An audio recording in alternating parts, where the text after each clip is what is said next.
Hi, in my last video, I talked about 5 most important things every beginner should know before starting their fitness journey. So, here is the follow up video where I'll be breaking down the workout split and routine I recommend for beginners. Now, before we get into the workout, I want you to understand something. If you would have spent any time online searching for workout splits, you would have probably come across people who are arguing about which one is the perfect workout split to follow.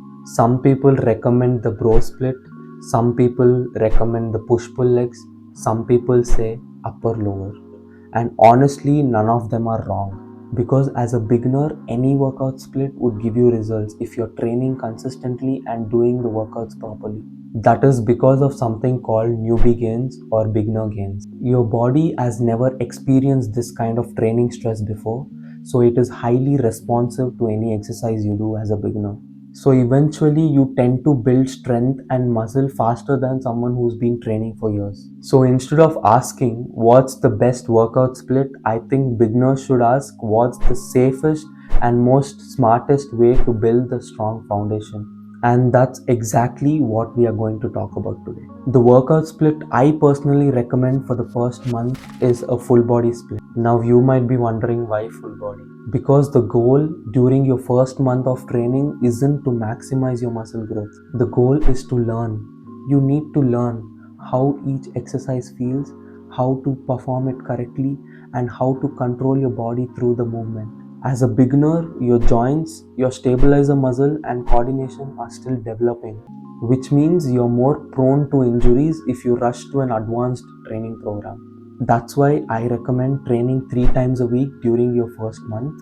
However, I still want you to show up to the gym 5 to 6 times in a week.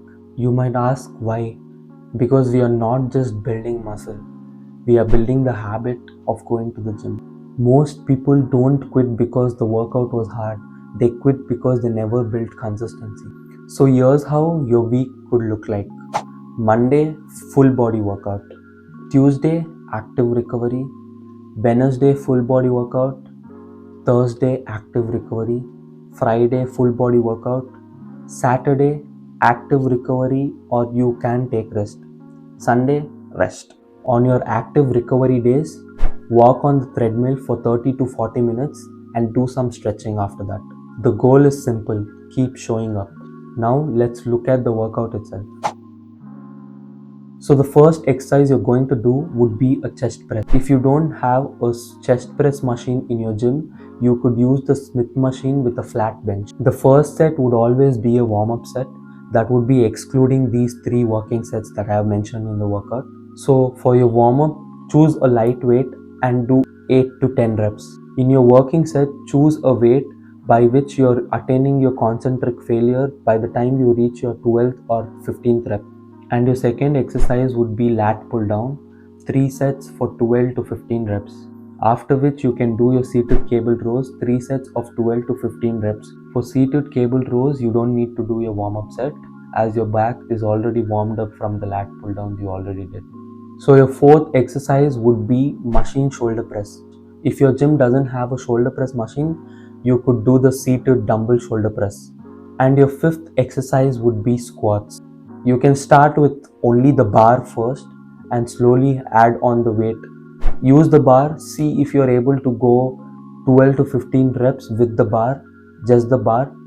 If not, if you're feeling heavy, I would say you just do a bodyweight squat. If the bar feels too light, you can add 5 kg plates and do 12 to 15 reps. And make sure that you attain your concentric failure by the time you reach the 15th or 12th rep. That's really important. And the last exercise would be seated dumbbell bicep curl, 3 sets, 12 to 15 reps.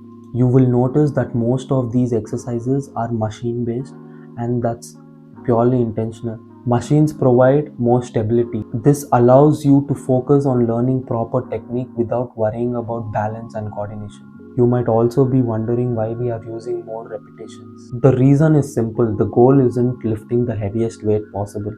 The goal is learning the movement, improving control, strengthening your joints, and developing your stabilizing muscles. As a beginner, these stabilizing muscles are usually weak, which is why proper technique should always come before heavy weights. You might also notice that this program contains very few isolation exercises. I guess just one, that's the biceps curl. That's because isolation workouts aren't priority for now. Focus on mastering the basics first. After 1 month, you'll have a much better understanding of exercise techniques, mind muscle connection, and how your body responds to the training. At that time, we can add more compound exercises and you can transition to a typical muscle building program. Build the foundation first, the muscle will come eventually.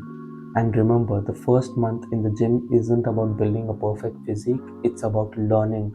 It's about building the confidence, and most importantly, it's about creating the habit that you can stick to for years. In my next video, I'll share the muscle building workout plan that you can follow once you have built a good foundation. So if you're interested, make sure you stick around. So until then, stay consistent, trust the process, and I'll see you in the next one.